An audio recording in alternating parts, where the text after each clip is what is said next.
Hey, what's up? JJ here, and welcome back to the channel. Today we're going to look at the 2018 Lego Hogwarts system, and we're going to see how these sets work together and can kind of connect to form one large Hogwarts castle. In 2018, the Harry Potter theme was relaunched with the Great Hall, and in that same year we saw the Whomping Willow set, which came with a few smaller towers. In the following 2 years, we got the Clock Tower as well as the Astronomy Tower. Now, these sets are modular in the sense that they do have kind of connection points and pieces and can be moved around in different ways to create some cool angles. Now, this wave of the Hogwarts castle system was never completely finished in the sense of, the designers didn't give us oh, here's where all the sets go, here's how you can put them together. But we got 3 pretty fleshed out builds that are pretty detailed, as well as some connecting pieces with the Whomping Willow. And so we're going to take a look at each of the sets, and then I'm going to show you how I display it on my shelf. First, in 2018, we got the Great Hall, and this included a build of the Great Hall, as well as this large tower in the back. This version of the Great Hall was stand out just because it was so wide and created a lot of depth. And then, of course, we see a lot of detail with the window buildings here on the side. Of course, we see a little bit of the courtyard and the giant doors to open up inside the Great Hall. Most of this build is dedicated to the Great Hall, which we can see here. And as you can see, it is quite deep, allowing for multiple rows of tables to fit lots of different students, and really just does a great job so you can recreate lots of scenes from Harry Potter. And then down here, we see a walkway leading in from the courtyard and a staircase leading up to perhaps a classroom and the sorting hat, which could be Dumbledore's office, which wasn't re-released in this 2018 wave. And then, of course, on the top, we have the mirror of Erised. And behind that mirror is Fawkes. Again, reinforcing this is probably supposed to represent the tower where Dumbledore's office is located, although they didn't do a great job giving it the details we would have liked to see. We can see the connection points are here on the left and on the right side, and these Technic pins kind of give us the idea that perhaps this castle system is something that we can connect and build onto as we get more sets. And the Great Hall did give us 10 minifigures. We saw Harry, Ron, and Hermione. It was nice including all of them, as we didn't often see that from the early 2000s with the castle systems. And then we got Malfoy and Susan Bones. So now we have Gryffindor, Slytherin, and Hufflepuff. Bummed we did not get a Ravenclaw torso, but we will get one later, so it's not a problem. They included Hagrid, which was a great build, a great piece from what we saw, much different than the earlier Hagrids we had in the early 2000s. Dumbledore, loved the beard and hair combo in a nice bright red. Professor McGonagall, a huge improvement from her previous rendition, having legs instead of a dress piece, and just the traditional Black Witch's hat, nothing special there. Our second iteration of Quirrell, and then the first time we were getting Nearly Headless Nick, who was just an amazing minifigure. In 2018, we also got the Whomping Willow, which came with this additional castle build, which has 4 distinct parts. There are 2 of these kind of smaller towers. I put one on each side. Of course, this entryway, and then a double-stacked tower as well. Inside, we saw perhaps a potions class, someone's office, maybe Snape, a work area, maybe for Filch, and then the Gryffindor common room, which was quite a small build, and of course an owlry here on the top. And looking at the minifigures for the Whomping Willow, we have Harry and Ron in their outfits when they're driving the Ford Anglia, getting stuck in the Whomping Willow. Both have a happy and kind of scared face. We have 2 additional Gryffindor students, Hermione and Seamus Finnegan. This is the first time we see Seamus in minifigure form. And then we get Filch and Snape, and this is the first time we're getting them in 2018, but they both have appeared, Filch has appeared in the 2010 Hogwarts Castle, and Snape's appeared multiple times before. Overall, some pretty good characters. Each of these sets contains those Technic pieces on the side, showing that you can kind of connect these in some way to each other and perhaps to the Great Hall. Of course, one way to display these is side by side, kind of connecting to that connection point that we had seen over here when we looked at that entryway.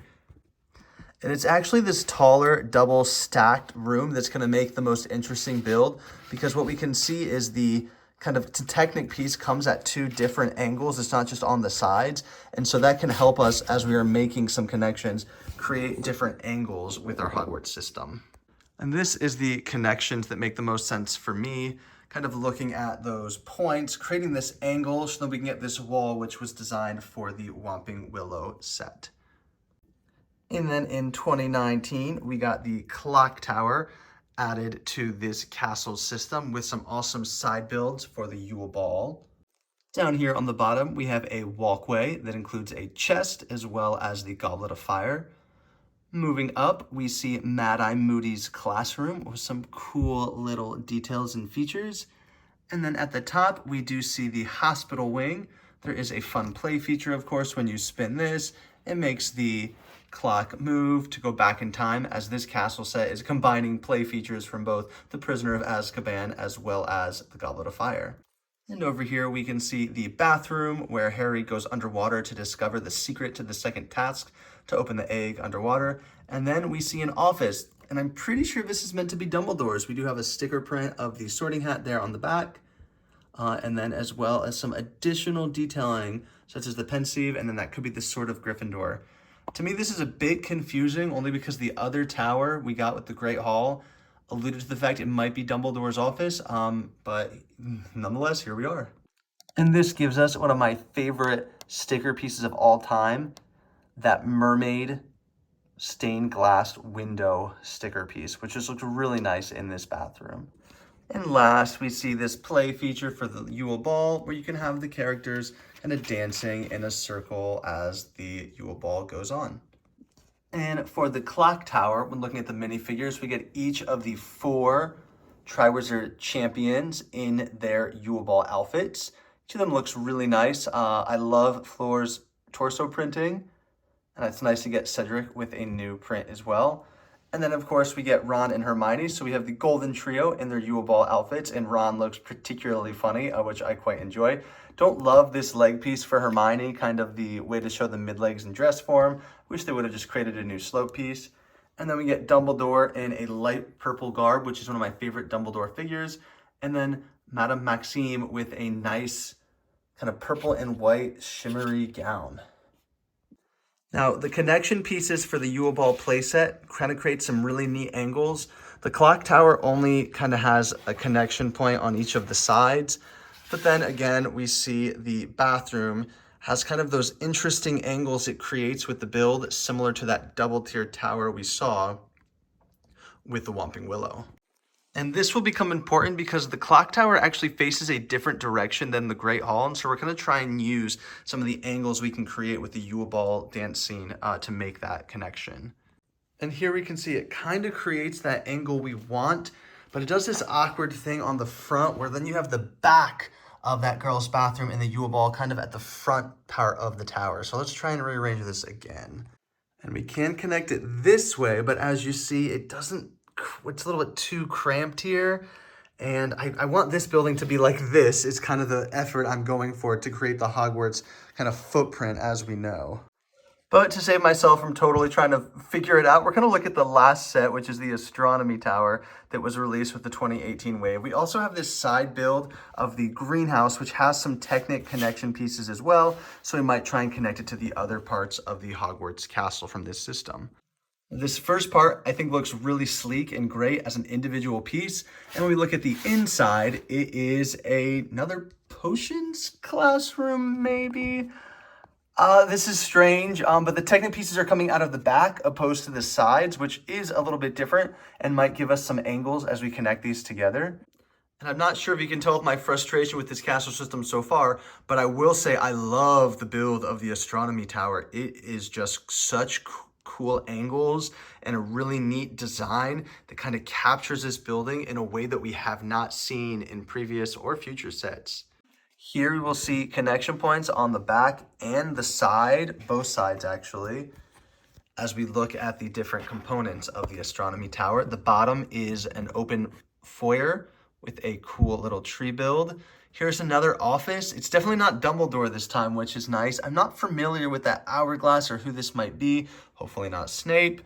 This time we have the Ravenclaw common room, which we can see with that sticker piece and some bedrooms, of course. And then we are going to get the Astronomy Tower, which is just a really neat angle with some of those pieces there. And it's really this side part of the Astronomy Tower that I think just really does a great job capturing the design and the angles of this build. And looking at the minifigures with the Astronomy Tower, we see our first iteration of Lavender Brown, looks great, along there with Ron Weasley. And then we transition into characters in their outfits from the Slug Club celebration, obviously Neville serving them, Professor Slughorn. We see a great Draco Malfoy minifigure with really neat leg printing. Love this dress on Luna Lovegood. The silver really shimmers and it hits the light. And then, of course, we have Harry Potter and Hermione Granger. I don't love this look on Hermione. For some reason, the pink's a little bit light, and it just blends in a little too much with the flesh tone color of her skin and the open arms. But Harry looks great as well with the leg printing. And here's the shape I'm able to create when I connect all of the 2018 Lego Hogwarts castles. Of course, you know, we have the Great Hall with that tower, and then we follow the Whomping Willow, connect that back to the clock tower by using the different pieces from the Astronomy Tower.